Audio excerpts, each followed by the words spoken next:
for Aparigraha, or the practice of non-possessiveness and simplicity and non-hoarding. So this is a practice where we're going to work on some hip opening. We'll start out standing at the top of our mat with the hands into the heart, then opening the palms up to the ceiling. This is our gesture of openness. Spreading the fingers, letting the arms rise slightly. Feeling that space in the hands. Then letting the palms join together, tapping the forehead, and then settling down into the heart again.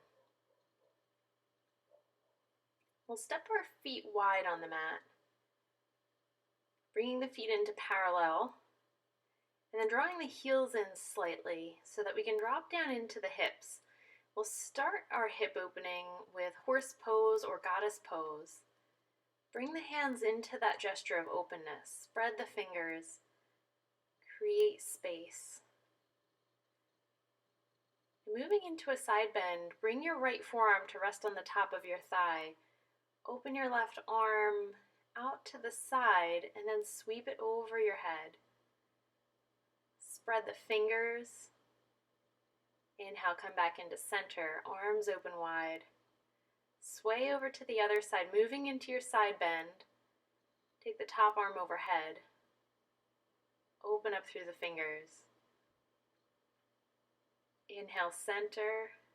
Exhale, side.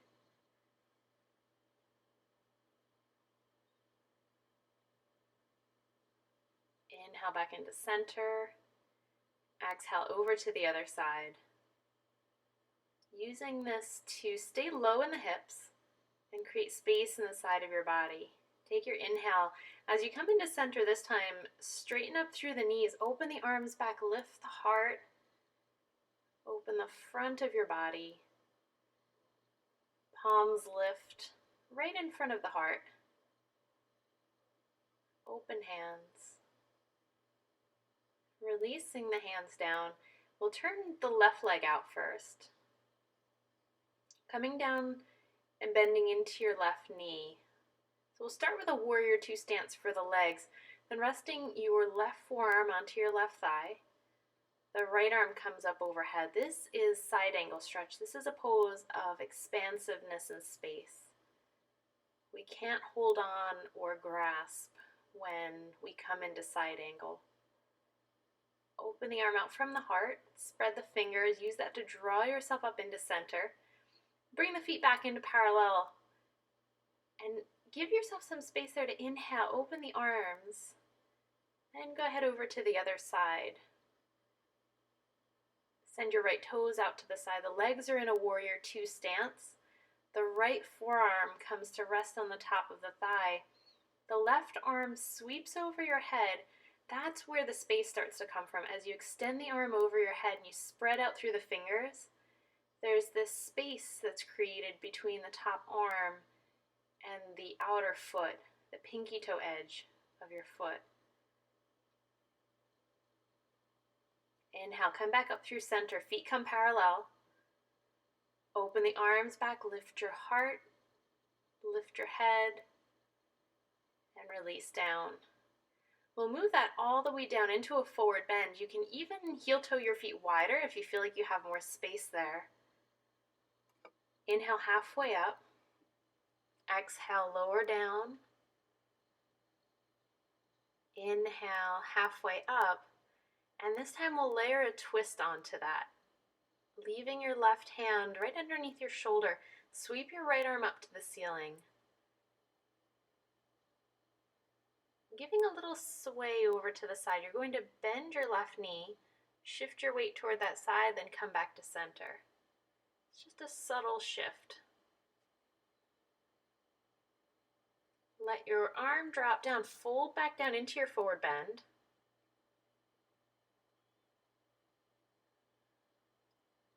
Inhale halfway up, find your flat back, and we'll do that over to the other side. Leave your right arm down on the floor. Spiral up through your left arm, bend slightly into your right knee. Just give that little weight shift over to the side, see how that feels in your hips. And then go back into that expansive twist. Release your arm down. And we'll start to work even deeper into the hips by swaying from side to side. We get this really nice side lunge that works the inner thighs and the inner aspect of the hip joint really nicely. To go deeper, we're going to settle over to one side, and you come into this toe balance squat. Take your time trying to lift up into it.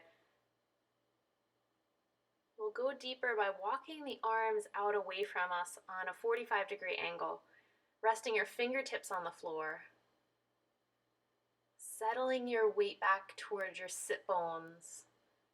That's going to help you to find some deepening. Inhale to walk up, find your balance.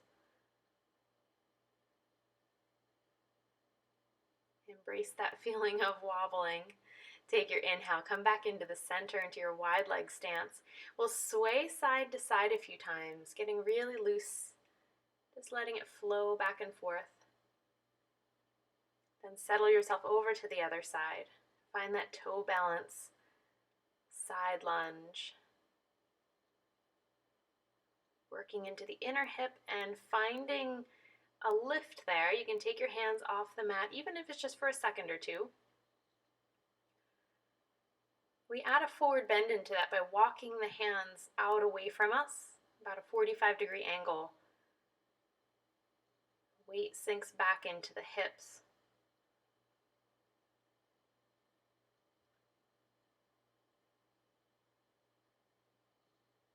Inhaling, walking yourself back up. Find your balance.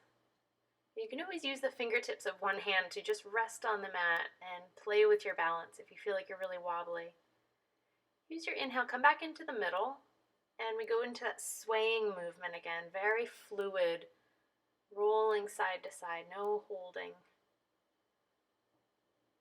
Deepening your forward bend, and that might mean heel-toeing your feet out wider. We'll add a twist there, this really nice reach through. It's almost like thread the needle in our wide leg stance.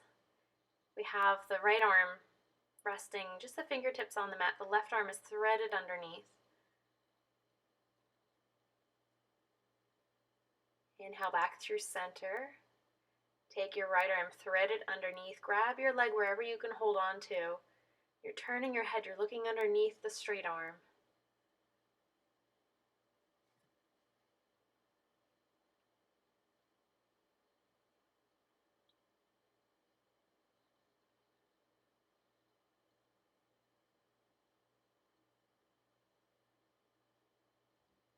Releasing that, coming back through center.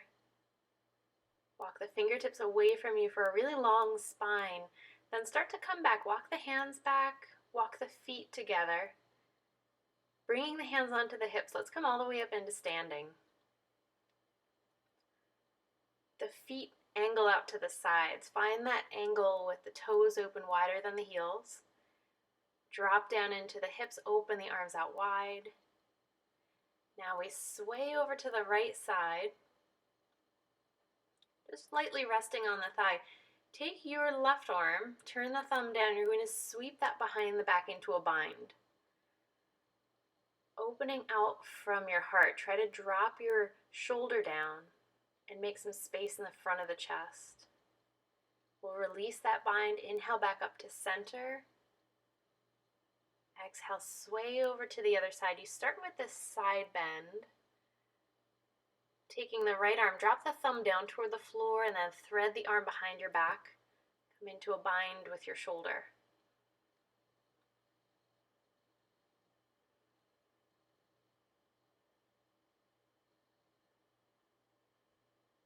Inhale, release your bind. Use that to come back up.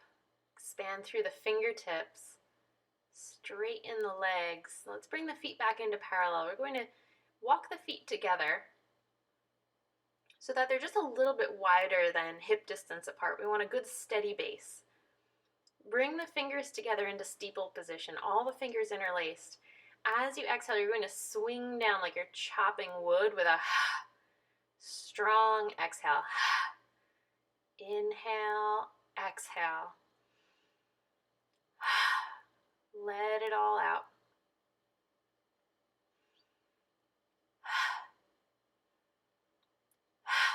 Strong ha breath. Inhale, exhale.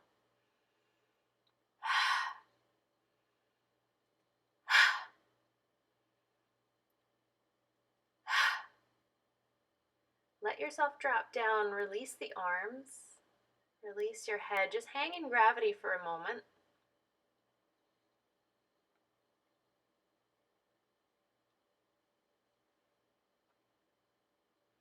Heel toe your feet just a bit wider so that you can start to lower your hips down. And you come to a point where your hips and your knees are level. We hover in that squat for a breath or two. And then if you feel comfortable, most specifically if your knees are okay, you're going to drop down into a deep malasana squat. Heel toeing the feet out wide enough that you're comfortable. And we'll mirror the movement that we did in our goddess pose. Taking the right arm to the inside of the right knee, open your left arm back. See how much space you can create between the arms in that position. Come back into prayer. And then repeat that on the other side. Left arm to the inside of the left knee. Sweep your arm back from the shoulder on the right side. You can turn your gaze to look towards your right hand as long as your neck is okay with that. Return back to center, hands to prayer. Letting the knees widen. And we'll step the feet together to come into this really interesting variation of toe balance. So we're right up on the toes, on the ball of the foot. The knees are wide. And we come up and find our balance like that. Find lift through your spine. Then as you exhale, we start to drop the hands down and walk them forward. I think of this as a combination of our toe balance and child's pose. The shape of the spine is very similar to child's pose. From there, we'll drop the knees down to the mat. Start to open the knees out to the sides into frog pose. 90 degrees at the hips, the knees, and the ankles. And we'll end there in frog pose. Thank you for joining me in this practice of hip opening for Aparigraha. I hope it helped you to let go of something that you needed to release.